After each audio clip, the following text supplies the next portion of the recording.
Now this is my kind of spicy Pokemon content, and woo, lads, did it blow up? We have a lot of reactions to go through. So what's going on here? Pokemon opinions that get you in this situation. And yeah, that's the Pokemon community in a nutshell. If you enjoy the video, don't forget to leave a like, share it with your friends, and comment your spicy opinions down below, or just your overall reaction to what's going on here, because this is gonna be good. So we have OP replying to the first tweet. For me, probably say that X and Y weren't as bad as what people made them out to be. They had more potential though.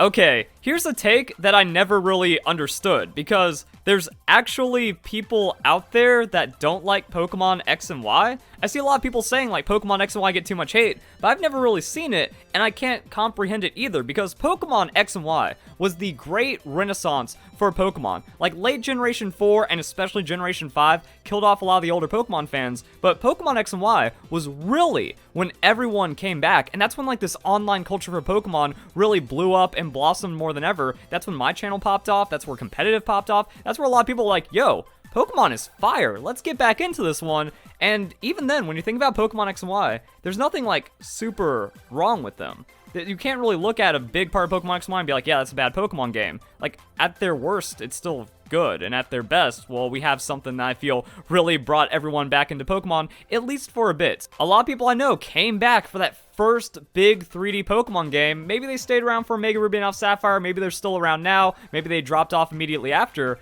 but yeah, I never understood why anyone thinks Pokemon X and Y are bad games or get unnecessary amounts of hate. However, Callum, not the best protagonist. Gonna have to disagree with you there. Now, here's the obvious ones, and it's kind of a shame too, because like this discussion would have been a lot more interesting before Pokemon Sword and Shield, but now it's just we have the bring back national dex, just deranged hate crowd that doesn't have any valid arguments, and then people are like, come on.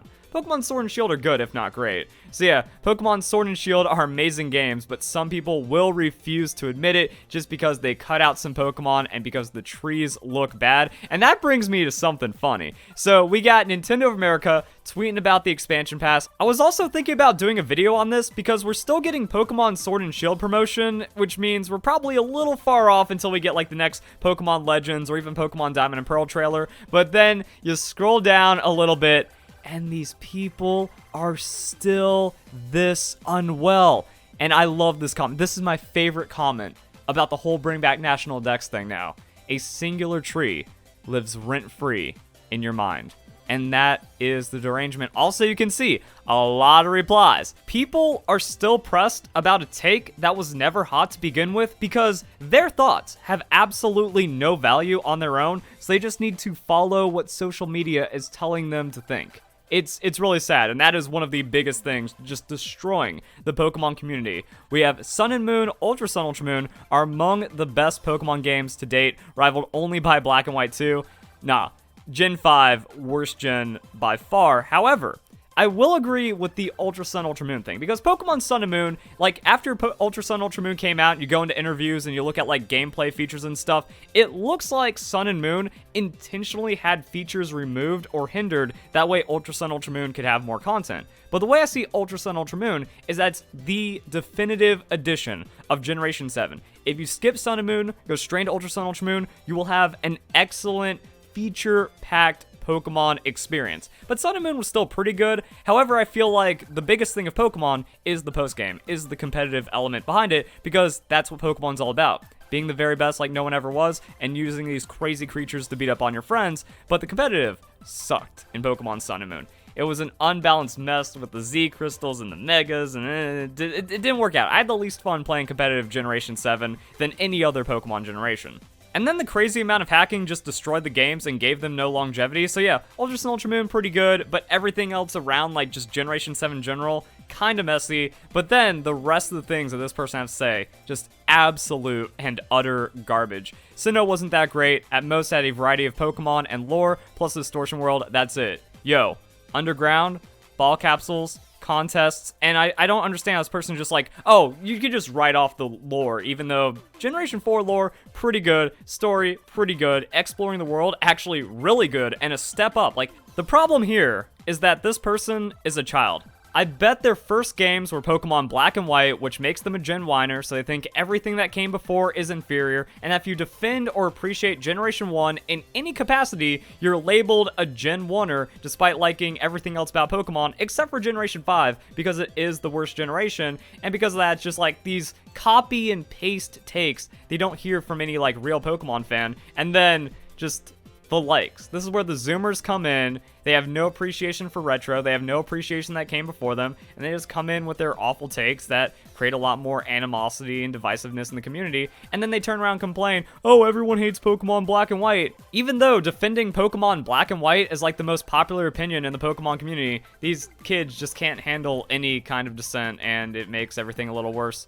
So this guy, this is the worst. This is where I'd pull the sword and put it up there. Heart Gold and Soul Silver are so unbelievably overrated.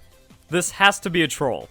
This has to be manufactured, because if I was to think of the worst possible take in Pokemon, it would be that Heart Gold and Soul Silver are unbelievably overrated, and maybe that's what this guy is going for, that everyone loves Heart Gold, Soul Silver, therefore it's the worst. Everyone hates Dynamax, therefore it's cool. And then same thing's going on here, because like these are actually some pretty good points that I would agree with. Like, I really like Dynamax. I think Dynamax works better than Mega Evolution competitively, and even from like just a fitting into Pokemon kind of standpoint, like yeah, Megas are really cool, but they create way more problems than they offset by just being cool, because if you keep Mega Evolutions around forever, what about Generation 10 or 11 where we have over 100 of them, but you can only use one per battle? Mega Houndoom and Mega Abomasnow barely exist, and that problem would only get worse as time goes on. So I feel like my time away from Mega Evolutions has made me appreciate not having Mega Evolutions even more, or in like certain restricted environments it works out.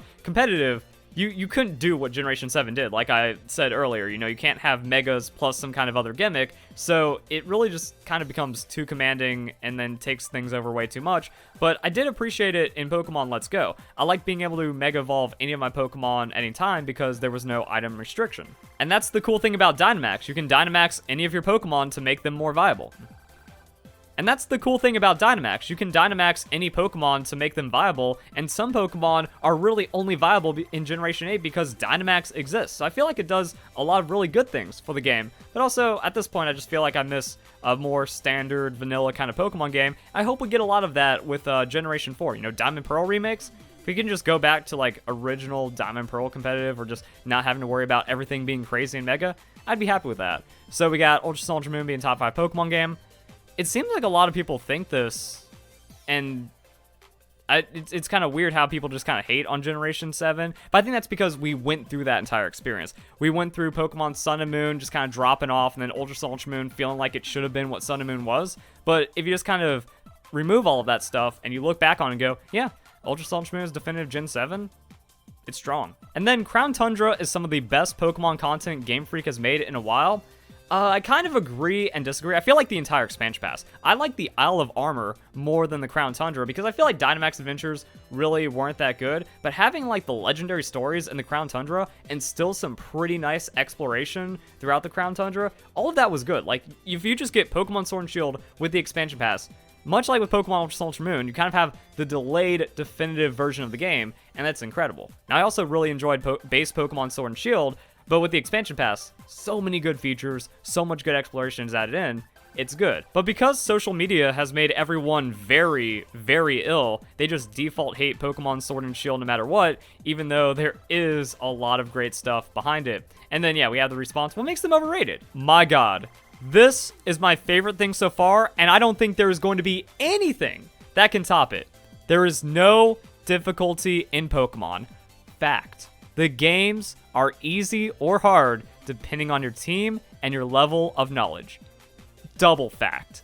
This is why people are like, oh, we just need difficulty in Pokemon games again, like Pokemon. Once again, the Gen whiner default of Pokemon Black and White are great and everything else is bad without putting any common sense or critical thinking skills behind it. It's like, oh, if we just had difficulty in Pokemon again, that would save everything, and it means that Game Freak would actually care about their audience and be good developers. Nah, adding difficulty Pokemon does literally nothing. It just makes the game worse because all you have to do is grind a little extra and then overlevel, and then you beat the game. Or you just adopt X items and more recovery stuff, or maybe form your team a little better. If you already understand Pokemon, a one-dimensional difficulty adjustment like what Pokemon Black and White did doesn't change anything.